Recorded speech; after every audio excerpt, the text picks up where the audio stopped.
Thank you for the warm welcome. There are lots of interesting tracks, so I'm really honored to have you here. Thank you for coming here. So today I'll be talking about how to talk to the people, customers, basically. I hope most of you do, or at least part of you do talk to the customers. And it's not easy to unveil the truth. And this is what I'll be sharing, what we experienced, how we faced that challenges, how we solved them in Brand 24, because we've been doing that for at least 2 years, maybe even more. As Philip said, I had lots of different roles, including sales. I've been a Scrum Master. Now I'm a product person for a few years already now. I had my own startup, but most of all, I'm head of product in Brand 24. And as I said, I introduced product discovery, or at least parts of that, in Brand 24 about probably more than 2 years ago. And we've got sometimes interesting, sometimes weird experiences, sometimes failures. And I would like to share that today. Who remembers that guy? Who is old enough to remember that guy? Ooh, lots of old people, or it's coming back on various streaming platforms. Okay, who's that? House, yes, Dr. Gregor House. So he has a very famous saying that everybody lies. And unfortunately, that's mostly true, including our customers. So how to make them tell us the truth, even though they are not really sure if they are telling the truth or not. So this is the Freud's iceberg theory. It might be a little outdated, but I just wanted to stress the fact that there are lots of things that are unconscious. So customers, they are not evil by default. They do not want to trick you. They do not want to make your product fail. No, it's not their goal. I mean, usually, hopefully. But in many cases, they are not even aware that they are not telling the truth. Because they want to be nice, because they do not want to harm your feelings, because they are not aware that the way they behave is different than the way they think. So we would like to get from here to here. This is when we have instincts, fears that also drive the behavior that we have here in your product. And this is really crucial for the product development. Okay, so that's tricky. Why we even started that? So long story short, I've read the first book here. Who knows this book? Who read it? Okay. I recommend it. Maybe not the whole. We can read it part by part. Lots of repetitions, but generally a really nice book. And I got inspired by that. Then I read probably somewhere around a year ago this book that amplified what to look for when it comes to talking to your customers. And I said, that sounds like a nice thing to try. So what the hell? Let's do it. And because I already had enough decision-making power, I said, yeah, let's do it in Brand 24 as an experiment of doing the product development a bit differently than previously. So what would be the first step? The first step was that we talked to our post-sale team. Why? So post-sale, you can probably call it the support teams. Generally, the people that are helping your already existing customers to work with your product and to thrive with your product and to keep them in your product. Because they are really close to the customer. They are dealing with customers on a daily basis, so they know them well. They already have the contact. They are on the spot. We do not mess with the sales process. If you're trying to mess with the sales process, where usually lots of things are based on commissions and people are not very happy when you're trying to mess with their process because they fear that they can get less money. So if you're trying to get leads instead of customers to talk to you because something is very important for onboarding or generally for the sales process, this is going to be tough. This is going to be tough for sure.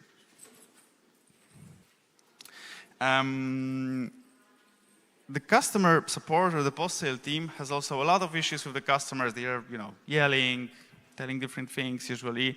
And if you can help them, if you can tell them that you can help them by telling them, okay, when you talk to the customer, you can tell them, I understand what you're saying. I get the problem. Maybe you would like to talk to some decision makers. This is not a very usual situation. And generally in such situations, customers, their emotions are getting a bit lower. They are milder. And this is also great for the post-sale team, so they profit from this as well. Another thing is that we first focus on two groups. First group are the people that want to propose some solutions, some features, stuff like that, or the ones that reported some bugs. Why those? Because they are already engaged, especially the first group. They want something, they have some kind of a problem, so they are the best and they're really willing to share with you what they would like to get from your product. And that worked pretty well because I guess a week after we talked to our post-sale team and we introduced this idea, we already had 2 interviews with our customers. And the first outcomes, the first decisions, product decisions were made just after 7 interviews. So you do not need a huge research time, groups, methodology, stuff like that, to really make the first decisions. Of course, it bears some risk, but a bit taking bets, this is lowering the risk, right? Your decisions are never risk-free. So you can do that after the few interviews already, and I'll show you the outcomes of that decision as well. Okay, so now we'll move on to the traps. So I will talk about 5 traps we faced during that process, and 5 traps that you can fall into, and probably how to tackle them, how to minimize the risk of falling into them. The first 3 are, from my point of view, very crucial, especially the first one. The other 2 are more like reminders. Then I'll talk briefly about managing the whole process and keeping it going, because it's not easy either. So the first trap, opinions. We like to ask about opinions. Do you like this or you like that? NPS scores. This is very opinion-based, right? But for product development, it's not the best thing to have. So how many times you heard that, oh, that would be great if the feature X was on your platform, or I would love this to work in that way, this way, or I would totally buy it if you had integration with whatever. Then you do it, and they don't buy it, right? So this is the problem of every product. I had a call with one client who told me, I would like to export that kind of data. He showed me the whole process that he had over 5 different spreadsheets to create specific graphs for his customers. And then it turned out that the solution that we implemented a month or 2 months later was basically what he needed. Right? So because he doesn't know the process that we have, our roadmap, whatever, our possibilities. By the way, I had the same problem with startup people saying, yeah, that's great, I would love to buy it just when we launched the product. Most of them didn't. So the solution is look for facts. How to look for facts and avoid opinions. So first 2 points, probably when you're UX people, you already know that avoiding yes, no questions, avoiding suggestions is a great way to avoid suggestions, because answering yes or no, it's simple, right? You can, if somebody asks, do you like coffee? Yes, sure. Even though they don't want coffee, right? So avoiding also questions about the future, about what would you do in the future. People don't know what they would do in the future. They will know that once they're in a situation. So the best way is to put them in the situation, right? So before that, it can be very misleading, right? Because people can tell you, yeah, I would totally buy it, and they don't, and then they don't. So another thing is focusing on daily routines or generally giving some time frame. If you're talking about people, what they did within the last year, that might be challenging. If you ask them when was the last time and it turns out it was a week ago, they probably remember most of the process, and it's not, and it's probably in their head looking as it really was rather than changed in some time, because our memory is playing tricks and it's changing the reality that was especially a long time ago. We generally ask very specific questions, starting with what, why, who, how, stuff like this. What happened next? So generally very open questions, but questions about the facts, questions about something that happened already. A very good thing to do is good old shadowing. If you have such a possibility and you have already existing customers using your application, no problem. Hey, show me how do you use our application? How did you use that yesterday? What did you do? Just run me through, right? We had such a case from my colleague talked to one of the legal companies and their marketing manager, and she asked about the opinion, in fact, even though it might sound like a fact, what's your main business case? Our application is, Brand24 is for online media monitoring, analytics, insights, so when somebody posts about WaysConf, we're going to pick that up, do some analytics on that, stuff like this. So this legal company marketing manager, she said, yeah, you know, we're monitoring our own brand. This is our use case. But my colleague asked afterwards, okay, so let's run through what you did yesterday, what you do daily in our app. It's kind of a shadowing, right? And it turned out that she was not monitoring their own brand mostly. What she was mostly doing was looking at the competition, which is very natural, right? But she was not conscious that this is her main use case, for whatever reasons, right? We don't care, in fact, about the reasons. We're most interested in facts. And very important thing, opinions are attractive. Because people, when they tell you, if you, I don't know, create a survey or whatever, and people choose what to do next, right? I think in Microsoft or generally those huge platforms have a voting system.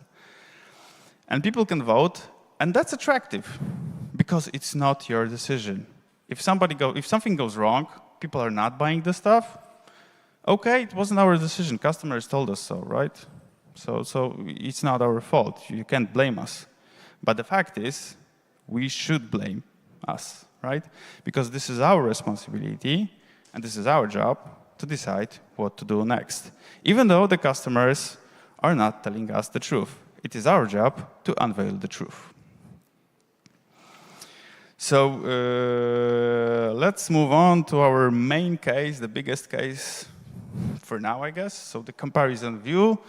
I mentioned that after the first 7 interviews, we made the first product decision based on those interviews, and this was exactly the case. So when we were starting the interviews, we didn't know really what to ask about. So we started asking about some very basic general questions. So describe your goals, describe your tools, generally describe what you're doing daily, how do you work with your customers if it was an agency, or with your bosses, stuff like this. And it turned out very quickly that 6 out of 7 people we talked to, they were comparing things, usually comparing themselves or the customers against the competition or periods, right? So we want to see how well the September 2025 is doing against September 2024. However, Brand24 sucked when it comes to comparing things at the time.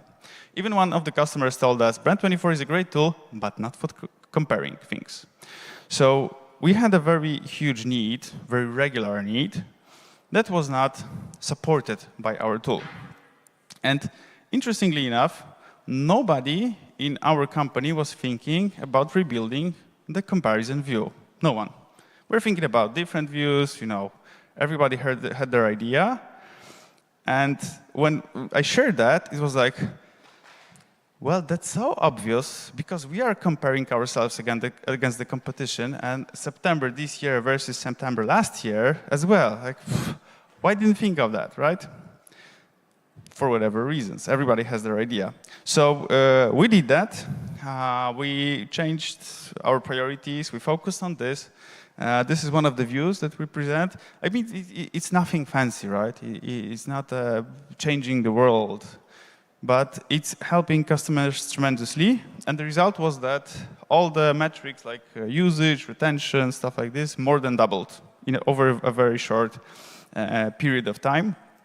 And we even had a few customers telling us that this view sold Brand24 to them. So totally different opinion than we had during the interviews. So we have the first trap. Now we're moving to the second. Confirmation bias. Who doesn't like to be right? Everyone likes to be right, right? Oh, we have one person, okay. Sorry? Okay. Yeah, but generally most of us like being right. Even though when we shouldn't, we would like to, told you so, right?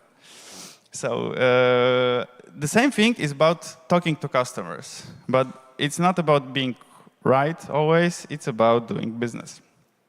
And people would like to tell us that we are right because we feel good, and they feel good, everybody feels good until we ask them to pay for the product. So there's a very simple solution, simple yet hard solution. Just shut up and stay curious. Has anyone seen a drama series, Dimension, about the murder in the White House and trying to unveil the truth, the murder mystery? The detective who was the main character of the series, at some point, she was just looking at the suspect, waiting, not saying anything until they break, right? I'm not saying it's the best way to talk to customers, but sometimes it helps. In fact, I was lucky enough during one of the calls because I was gathering feedback, and I usually use gathering feedback sessions to also get some discovery insights. So this was about AI insights, some reports that we create using AI and our data.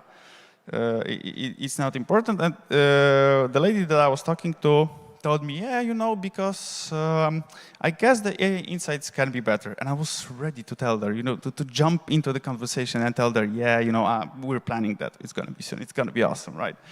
So I was already ready to jump in, but I was lucky because she was faster. She didn't let me talk. So I was really, really lucky, and it opened my mind at that point, because she said, because the sentiment analysis that you showed there is not always correct.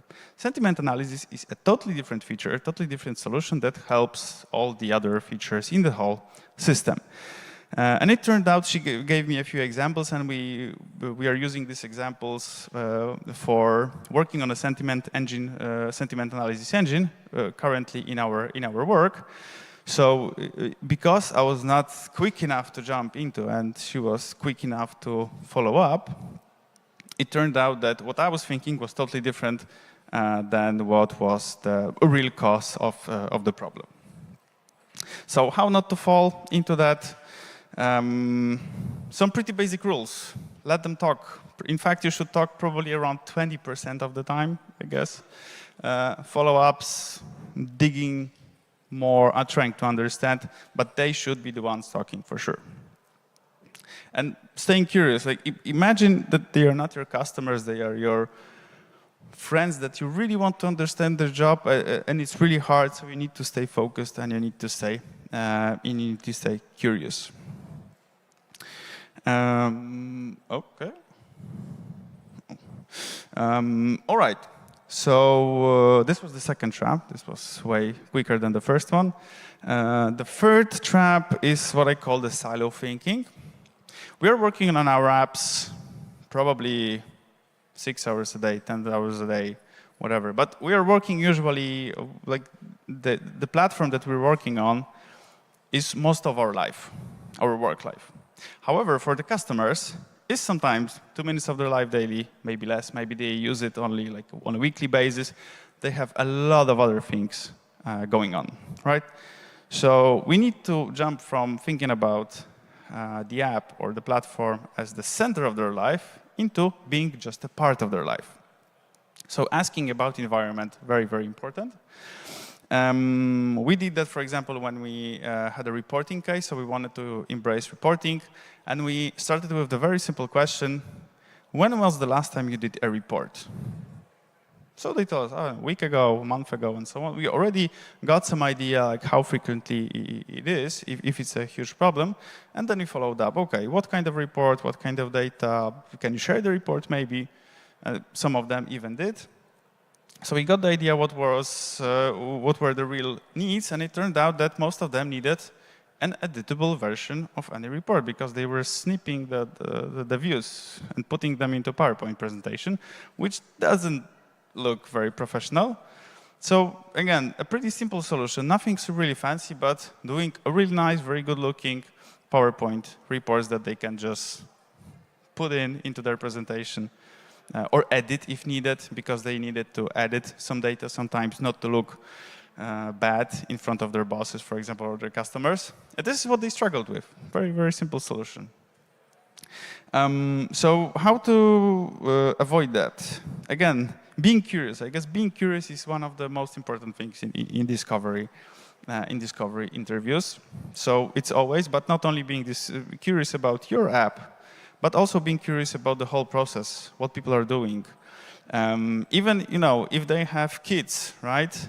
They just want to send a report and get their kids from the kindergarten or from school. That's also important because if you're helping them with their life, that's great. They will stay with you. Asking about other tools. That's if you're planning some integrations, you can ask, okay, what other tools you're using? We did that, for example, with what kind of messaging apps do you use? And it turns out that most frequent messaging app for many companies is email. Many of them are not using instant messaging apps at all. And again, try to be not a representative of your tool, but just a curious person trying to understand what they're doing. All right. Trap number 4, starting badly. This is something that you can work on even during the interview. More of a reminder. We, for example, started really badly with churning customers. We really wanted to get some information from churning customers. Super hard thing to do. So we decided, yeah, let's give them gift cards so they can come up, so we have something to give to them. And it turned out that we got exactly the group we didn't want to get, because those were the people who were just interested in the gift cards. They were happy with the tool, just their projects ended, so they had no need whatsoever anymore. And we got barely zero information from that. And generally, our main problem is, for example, a small user group. So we are not getting like 1,000 people a month to talk to. It's more like a few, right? So we are not able to we cannot get, give me a specific, like 10 people that are from this region, this old, from this kind of companies, and so on and so on. So we had to adjust. So we created something like we can call adjustable directions. And how it works. So first we indicate a few areas we want to explore, like reporting, for example, like the other tools that people are using. So we have at least usually 2 or 3 that we want to explore at the moment. And we create a list of questions to begin with for each one of those. So imagine that you're starting with some kind of a reporting case. So when was the last time you did a report? I'm not doing any reports. Okay, my scenario is broken? Not really. I can move on to another question. For example, all right, cool. So what kind of tools do you use for your daily communication? What was the tool that you used 10 minutes ago, an hour ago? How frequently do you use that? Why? And so on and so on. So there's always something that you can get from a customer, even though they are not the main group that you're interested in. But each discovery interview can really give you something beneficial. So starting with a general question about the given area, and then following up, focusing, being curious again about the things that happen on the other side. And the last trap, missing things. I guess it's more of a reminder. Probably most of you use that already, but I just wanted to stress that noting down, recording, and keeping everything in one place is very, very important. So if possible, if people are okay with that, this is hard for banking, for example, but for many customers it's okay. Record if possible. Facial expressions matter. They can tell you one thing, but their facial expression tells the other thing, tells the other story. Try to get back to that from time to time. Noting down highlights and quotes. It's a bit connected with the next point. So using automated notes. Who's using automated notes for customer talks? 1, 2. Oh, so you're noting down everything on your own. That's tough. That's tough nowadays. I really suggest and support using automated notes because it makes one-on-one interview talks possible, way easier. You can focus on being curious and really asking about the people's lives rather than focusing on taking notes. And on one-on-ones, I guess, from my experience, people are way more open. So it also helps. And quotes. Quotes are things are really great because you won't remember the whole summary of 15, 20-minute talk with your customer, but you can remember the quote, a single sentence. It's like the mission of a customer, we can say. Sometimes we use quotes, for example, for use cases. If there's a very powerful quote, we're telling marketing, hey, here's your guy who said a very interesting thing. For example, we had one new business case that came a bit from one of the customers who had a very powerful quote that he's using Brand24 in a different way than we thought people would use. So we gave that to marketing, we gave that to sales. So they have another business case if somebody's coming, hey, we can help your sales teams. And you can use that also for marketing materials. So many people profit. Like if people profit, they will be more dedicated to helping you with the discovery process. Again, keeping everything in one place so we can get back to that easily and review. So we're through the traps. Now the two last parts, so managing the process and keeping it running. So things that worked for us. As I said, we have some limitations, so we mostly do that within our team. I guess doing discovery interviews within your team is cool because you probably know better follow-ups than if you ask someone to do that. There are lots of people who are great when it comes to the markets. If you have a luck to find an agency that is focusing on one market, that's great. But generally, I feel more comfortable, for example, when we do that within our team.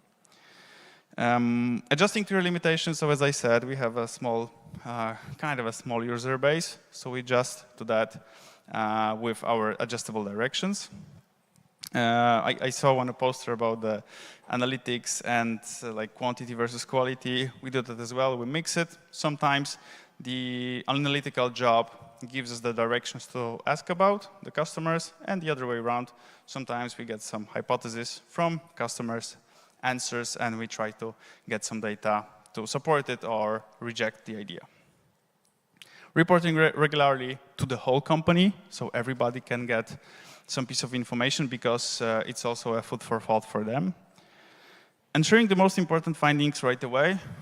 Just the last week, I had a situation where one of our customers that I was talking to, she was asking about the solution that is not possible at the moment in Brand24, but how she described how she works now, I think it's probably a matter of a few years how many people will work like that. So I shared that like in instant with what we call the internally CIA, so Customer Intelligence Agency within our company, to show that probably that's the direction that our customers will be going to, at least the smaller ones, the independent ones. And the last part, how to keep things going. First thing, it will get hard in time, probably. But when you love your post-sale team, your support team, this will be a bit easier. Probably, I guess, 90 to 95% of the customers we interviewed came from the post-sale team. Maybe 5 to 10% from other teams or our own network. Make discovery useful for others, because when I was talking to Grzegorz Kurzy, the creator of Product Cafe in Poland, about starting the Wrocław chapter, he asked me, I guess, a very, very good question. That if you have a community, that's a great question to ask. But it's also not only about communities. He said, okay, so how do you plan to profit from creating this chapter in Wrocław? And that's a very good question when you ask yourself, creating the product discovery, how other teams will profit from what you do. Because if they profit from that, they will be way, way more dedicated. Position names matter. We've created an easy scheduling Calendly link that you can just set up. But with this, you can expect a bit higher number of no-show-ups. If you have a customer that you really, really want to talk to, it's better to have someone with a nice position name during the call and tell them, yeah, head of product will talk to you. Because if head of product is talking to you, it's not that easy to say no or not show up. I mean, from our experience, position names really matter. And if you have early access groups, that's a very, very good source of people to get on board. And last but not least, you might and you probably will get less interviews in time. This is the this is the graph that Oleg Uznański, a friend of mine, shared on LinkedIn some time ago about how to balance the discovery and delivery work in time. And this is more or less what happened in Bread24. So we started with lots of discovery interviews, and it started to diminish for natural reasons, mostly. And we started to work more on the delivery. Because the more you go here, the more you know, right? Things start duplicating. Your user base is diminishing. So this is very natural. And you start to act upon the findings, right? So it's not only for new products, it's also for organizations that implement this for already existing products. And to sum up very briefly, that's nearly the last slide, you will make mistakes. That's inevitable. But being aware that you made a mistake is something great, because you can work on it, you can improve that during the next interviews, and improve your process to get more facts, less opinions. So this is already great. Thank you, it's Q&A time. If you want to connect on LinkedIn, this is my QR code. It's going to be replaced by another slide very soon, so so we don't have much time. But I guess it's Q&A time, right? Yeah, it's Q&A time. Yeah.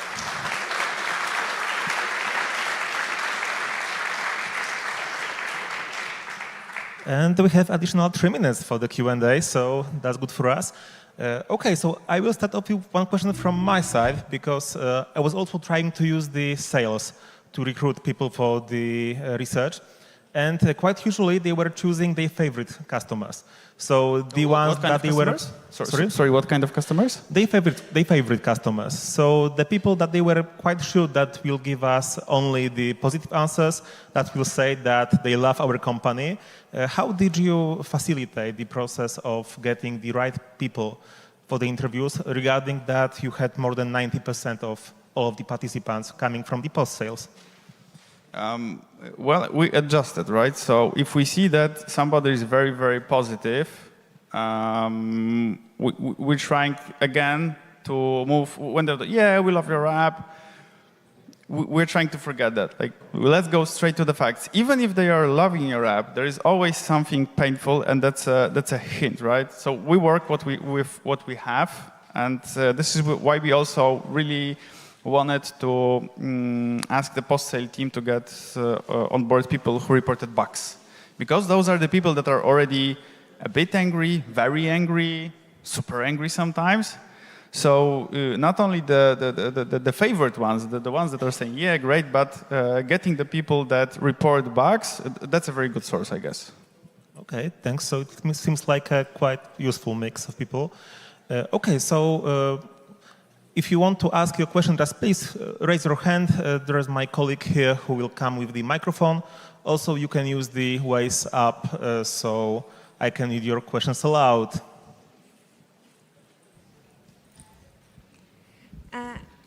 I have a question if you have any tips about people being uncomfortable with recording interviews, because I've noticed that many times when I ask if I can record the interview, people ask me if they can turn off the camera, or I think they are not that, comfortable. Maybe you have any tips for that? Yeah, it depends on how important recording their faces for you is. If you feel that their facial expressions is super important, what we usually say at the beginning is we stress that it's for internal purposes, so it's not going anywhere away. So it's only for me or additional 2 people that are taking care of like customer research. So like we stress that it's for internal purposes. But in our case, for example, most people do not have that problem. We had a few that said, for example, from the banking, like, yeah, I would like to show you some screens, so please do not record. So then we use, for example, we suggest, okay, but maybe transcript is enough, so we do not see the screen, but at least we have the transcript of what they are saying, so we can focus on. If they're not okay with either of those, and then it's really hard, to be honest, and I do not have a solution that you can use right away. So then you're trying to split your consciousness between taking notes and really trying to focus on what people are saying. What I usually do is when I have such an interview, I focus on highlights during the interview, because from my point of view, it's more important to stay focused and curious during the interview. And then right away, once I have this call done, then I'm writing everything that I remember, not to try not to forget. But in other cases, if I have a transcript, I can do this the next day or whatever. But in such case, I would write down everything I remember just right after the call.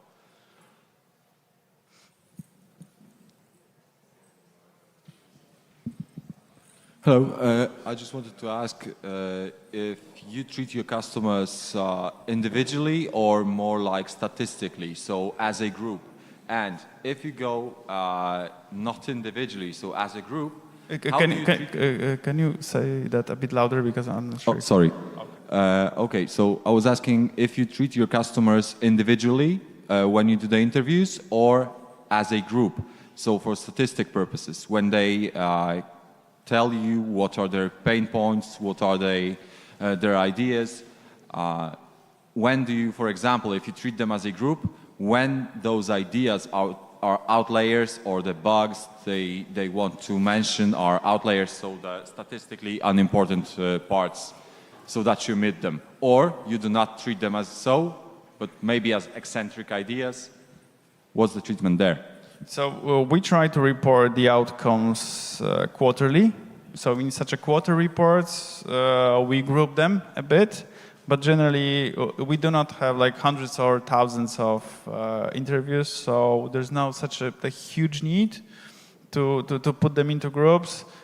Usually when we share those things, or because we really like to share, like after the call, at least a quote or main points, you can by yourself see if there's something similar. So we do not have such a scale to do this on the analytics part. as I said, we mostly do this for quarterly reports for ourselves. And when the things are starting to duplicate, to show up again and again and again, then we're moving to the analytics to see, okay, we have some kind of a hypothesis, so we won't be talking to customers anymore. We try to focus on finding out the behavior in analytics or creating some additional events in our app to see if our hypothesis is correct or not, or what's the scope of the problem, how big that is, right? So this is markets, but we are not doing grouping that much. During the Product Cafe, one of the talks from Tomek Szymborski, and they had, I guess, like 400 or more like talks with the customers or something from the survey.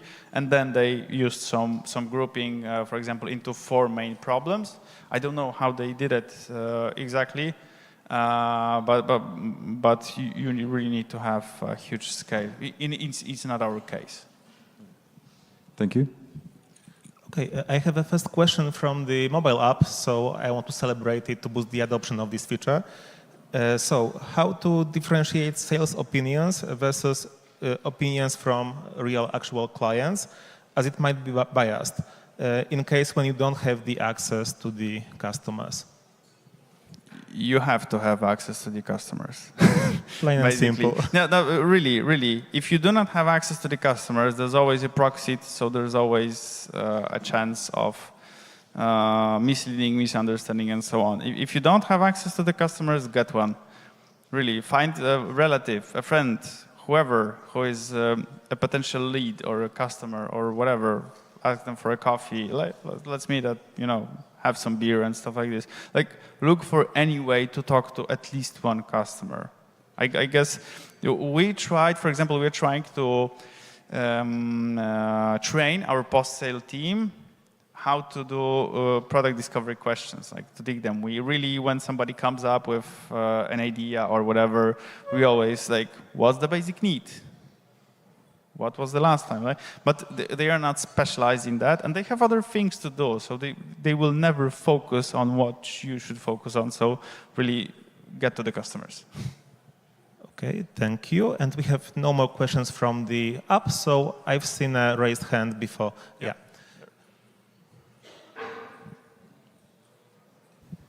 One, two. Okay. So you showed some, do's and don'ts and tips and so on. But I wanted to ask you about what would you say are, well, let's say, top 3 biggest errors when you start asking questions and when you start, conducting interviews with the customers, or maybe sharing your team's, biggest errors that we could learn from, because I'm interested, as I would love to start doing that, but if there's like one thing that we should never do or try avoiding at all cost, that would be awesome.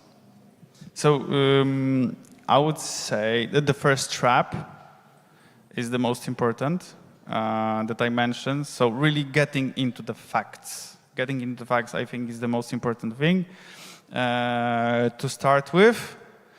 And staying curious, as I said. So really getting into the mindset of, I'm not even asking about the app. I would like to really understand what they're doing. Like, forget that I'm in this market. I'm not in this market. So I'm really like, okay, I'm a 6-year-old or 12 years old. Tell me, what do you do for work? Why do you do that? Like asking sometimes even silly questions can be really helping. So this is what I will start with. And if you have someone that is already using the app, there's always an easy thing to do. So yeah, show me what you did yesterday with our app, right? So this is something that you can always follow up, because they can tell you, oh, I didn't do anything. I'm not using your app daily. Already valuable information, right? And then you can go, okay, when was the last time you used our app? On Monday. Why on Monday? Oh, because when I go to the job, I need to report something, already important information. So really following up and staying curious, I guess, and really focusing on the facts are the main things to focus on. Do we have any other? Yeah, okay. First of all, thanks for the speech. It was very inspiring, very true for me, also for our team. And I was wondering, do you have any tips on how to create a process for continuous analyzing the feedback? Because you mentioned you share the insights instantly and then create a quarterly report. And you know, the number of discovery interviews are increasing week by week. And do you have any process in place on how to analyze it? Do you have any tips for creating such process? No, we don't. We don't have any specific process because I'm not a huge fan of processes, to be honest. I'm more of a mindset and rules. So if we set the rules, that's easier because, or the guidance really. So the guidance is most important thing. With the process, people start to silo things, and not really my vibe.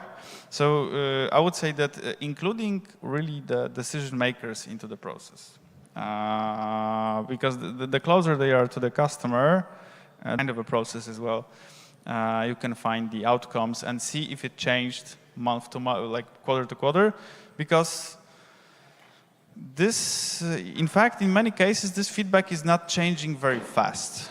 Even in nowadays world, okay, like big things sometimes change. Like everybody would say probably, oh yeah, we need AI, whatever. Or in the SEO industry, like lots of changes now. So this will probably show up. But once that show up in 3, 4, 5 interviews, not many new things will come up. So in time, it's more about looking for differences rather than finding something totally new. At the beginning, you find a lot of new stuff, but the scale is usually small.